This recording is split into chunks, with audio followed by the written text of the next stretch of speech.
Assalamualaikum warahmatullahi wabarakatuh. Salam sejahtera untuk kita semua. Selamat pagi anak-anakku semua. Selamat pagi anak-anakku yang ganteng-ganteng. Selamat pagi anakku yang cantik-cantik. Siswa SMP Negeri 6 Depok, khususnya kelas 8. Alhamdulillah kita masih diberikan pertemuan kembali bersilaturahmi dalam kegiatan belajar eh, jarak jauh ya, belajar jarak jauh atau BDR, belajar di rumah.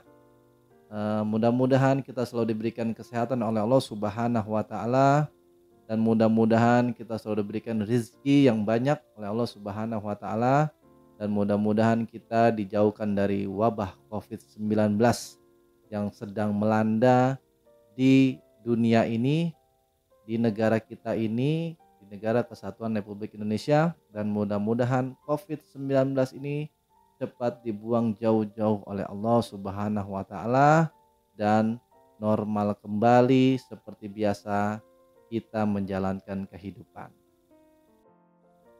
Kita lanjut di bab pertama yang selanjutnya, Pancasila sebagai pandangan hidup. Di sini pembahasannya kita bahas tentang Pancasila sebagai pandangan hidup. Negara Republik Indonesia dapat diibaratkan seperti sebuah bangunan tempat bernaung para penghuninya, yaitu rakyat. Agar bangunan itu kuat dan kukuh, tentunya bangunan harus mempunyai dasar bangunan yang kuat dan kukuh pula. Demikian dengan negara, akar kuat yang kukuh negara tersebut harus mempunyai dasar negara yang kuat. Dasar negara merupakan landasan dan fondasi negara. Dasar negara juga adalah cita-cita. Dasar negara dijadikan pedoman dan arah dalam gerak langkah penyelenggaraan pemerintahan negara. Para pendiri negara Indonesia sudah mengatakan bahwa bangsa Indonesia membutuhkan sebuah dasar bagi penyelenggara negara. Oleh karena itu, dasar negara biasanya juga disebut dengan ideologi negara. Dilihat dari asal mula kata ideologi, berasal kata ide, yang artinya ide, konsep atau gagasan. Cita-cita dan logos, yang artinya pengetahuan secara harfiah. Ideologi berarti ilmu tentang pemikiran, ide-ide, keyakinan, gagasan, atau cita-cita. Dalam pandangan yang lebih luas, ideologi adalah cita-cita, keyakinan, dan kepercayaan yang dijunjung tinggi oleh suatu bangsa dan dijadikan pedoman hidup dan pandangan hidup dalam seluruh gerak aktivitas bangsa tersebut. Dengan demikian, suatu pandangan hidup yang jelas, kuat, dan kukuh satu di berbagai bidang kehidupan yang timbul dalam aktivitas masyarakat. Dalam pandangan hidup, terkadang kehidupan yang dicita-citakan yang hendak diraih dan dicapai sesuai dengan pikiran yang terdalam mengenai wujud kehidupan dalam berbangsa dan bernegara. Artinya, suatu bangsa tidak dapat langsung meniru pandangan hidup bangsa lainnya. Pancasila sebagai pandangan hidup sering juga disebut way of life.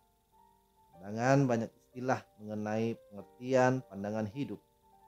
Tetapi pada dasarnya semua dipergunakan sebagai petunjuk dalam kehidupan sehari-hari masyarakat Indonesia. Sikap maupun perilaku masyarakat Indonesia haruslah selalu dijiwai oleh nilai-nilai luhur Pancasila. Setiap bangsa di dunia yang ingin berdiri kukuh dan mengetahui dengan jelas ke arah mana tujuan yang ingin dicapainya sangat memerlukan pandangan hidup. Tanpa memiliki pandangan hidup, suatu bangsa akan merasa terombang-ambing dalam menghadapi persoalan yang timbul, baik persoalan masyarakatnya sendiri maupun persoalan dunia. Pandangan hidup merupakan suatu prinsip atau asas yang mendasari segala jawaban terhadap pertanyaan dasar. Untuk apa seorang itu hidup? Berdasarkan pengertian tersebut, dalam pandangan hidup bangsa terkandung konsepsi dasar mengenai kehidupan yang dicita-citakan. Terkandung pula dasar pikiran terdalam dan gagasan mengenai wujud kehidupan yang dianggap baik. Pandangan hidup bagi suatu bangsa merupakan hal yang sangat penting dalam menjaga kelangsungan dan kelestarian bangsa. Seperti dapat kita ketahui pidatonya Muhammad Yamin, salah satu pendiri bangsa, dalam sidang BPU PKI pertama pada tanggal 29 Mei 1945. Beliau berpidato mengenai pandangan hidup bangsa negara Kesatuan Republik Indonesia bersama Panitia 9. Tulisan pidatonya ada di buku paket. Nanti kalian kalau sudah dapat buku paket di halaman 10 ya, bisa dilihat. Para pendiri negara dengan dilandasi pemikiran dan semangat kebangsaan yang tinggi telah sepakat bahwa dasar negara Indonesia adalah Pancasila. Mengapa harus Pancasila? Yang bertanya seperti itu. Mengapa tidak meniru ideologi bangsa lain? Para pendiri negara mempunyai pemikiran bahwa pandangan hidup bangsa harus sesuai dengan ciri khas bangsa Indonesia dan diambil dari kepribadian bangsa yang tertinggi. Jadi negara kita ini kan banyak sukunya, banyak bahasanya, lalu banyak orang-orang atau rakyat-rakyat yang memang dari kalangan bawah, kalangan menengah, dan kalangan atas. Makanya penduduk negara Indonesia ini adalah penduduk negara terbanyak ketiga di seluruh dunia. Pancasila dianggap oleh pendiri bangsa Indonesia memiliki nilai-nilai kehidupan yang paling baik. Disepakatinya Pancasila sebagai pandangan hidup bangsa Indonesia telah melalui serangkaian proses yang panjang dan pemikiran yang mendalam. Pancasila dijadikan dasar dan motivasi dalam sikap, tingkah laku, dan perbuatan dalam hidup bermasyarakat, berbangsa, dan bernegara.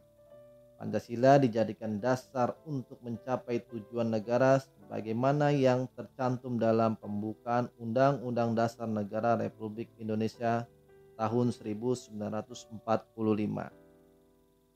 Jadi negara Kesatuan Republik Indonesia kita ini sebelum Indonesia merdeka itu seperti di sidang BPU PKI yang pertama, Muhammad Yamin berpidato, lalu di sidang BPU PKI juga Insinyur Soekarno berpidato menanyakan apa ideologi negara kita, apa dasar negara kita. Akhirnya disepakati oleh Panitia 9, lalu dibentuk lagi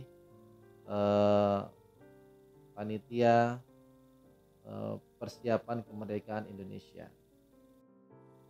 Demikian dari Bapak pembelajaran materi PPKN-nya.